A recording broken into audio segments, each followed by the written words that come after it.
Water, an essential element to life. It touches every aspect of our lives, from public health to safety to the foundation of our economy. We put water to work in a million different ways, but do we even know its true value?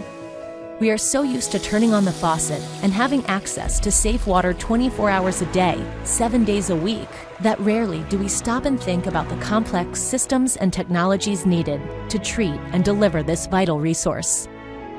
Throughout history, people have always relied on water for survival. It dictated where they lived, where they traveled, and whether or not they survived.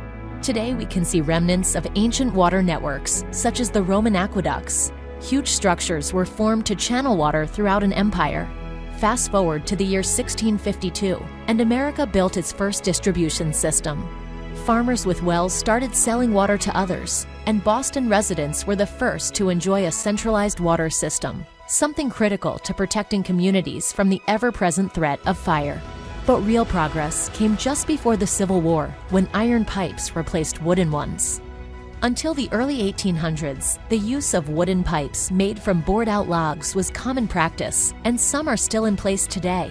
By 1890, there were more than 600 water suppliers in the U.S., but public health problems such as cholera, smallpox, and typhoid plagued cities.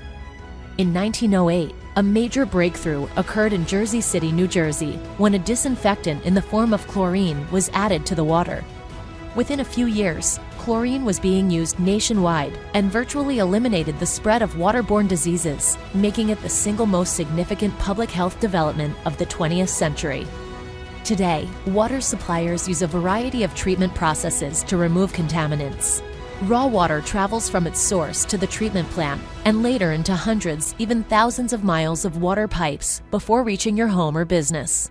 In fact, the U.S. water infrastructure is so large that it spans 30 times the size of our interstate highway system. But with that comes a unique set of challenges. Water is not easily transported.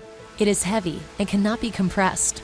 1 gallon alone weighs more than 8 pounds, and an enormous amount of electricity is required to help it move within the distribution system, making its transportation costly.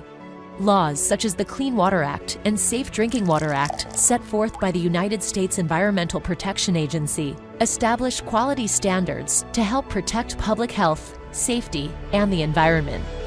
These quality standards are among the toughest in the world and continue to evolve. So water utility companies are regularly investing in sophisticated and expensive treatment technologies such as UV, membrane, and reverse osmosis to keep us safe and ensure an adequate supply of drinking water.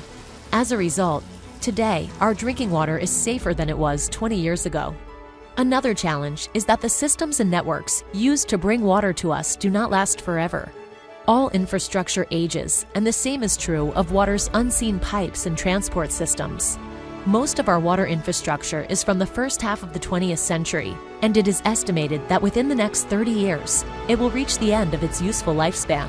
In order to protect quality, public health, and the reliability of our water services, these aging and failing pipes will need to be replaced.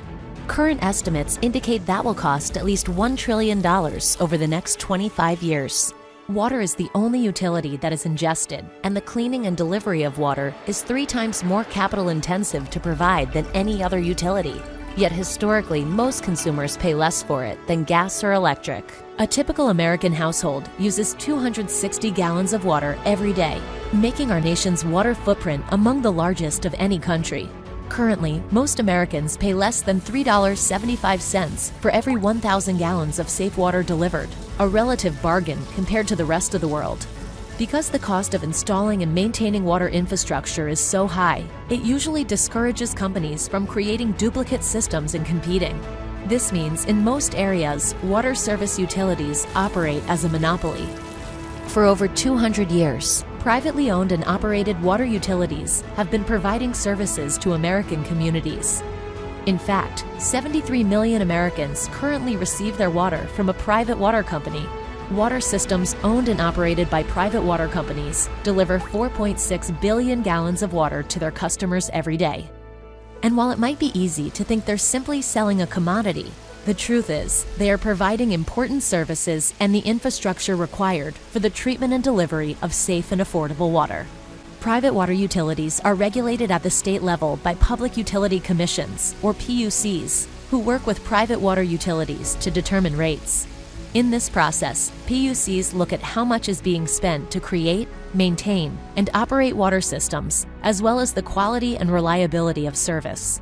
They then establish rates with input from the public, balancing both the interests of the water customers and the private water utilities. This transparency ensures that both the consumers' and utilities' needs are being met. Safe and reliable water service is the lifeblood of our nation, essential to the survival of every individual, family, and business. With millions of miles of pipe, thousands of water treatment plants, and distribution systems that stretch to every corner of our nation, the job of safeguarding water is one that we all must share. As our nation's population continues to grow and increasing pressure is placed on our resources, communities will need the experience of the private water industry more than ever to protect public health, promote environmental stewardship, and deliver sustainable solutions. Their expertise in the development and implementation of technology, alongside the replacement of aging infrastructure, will have a profound impact on people, businesses, and the environment, because wherever there is water, there is a well of opportunity.